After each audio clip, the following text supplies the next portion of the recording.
ابلیس کو خواب میں دیکھنا یہ غفلت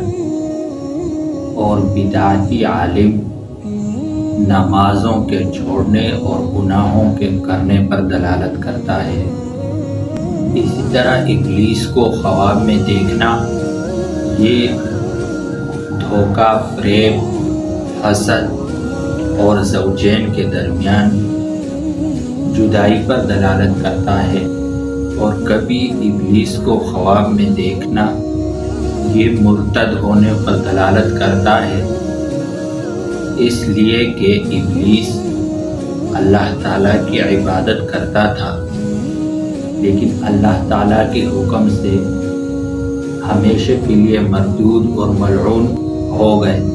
اگر کوئی شخص خواب میں ابلیس بنا ہوا ہے تو اس کی بینائی کو نقصان پہنچے گا اور وہ مرتد ہوگا اور ہمیشہ کے لیے مردود ہو کر زندگی گزارے گا، اور اگر وہ مملکت کا اہل ہوگا تو وہ لوگوں کو نیکی کرنے سے منع کرے گا اور برائی کی دعوت دے گا۔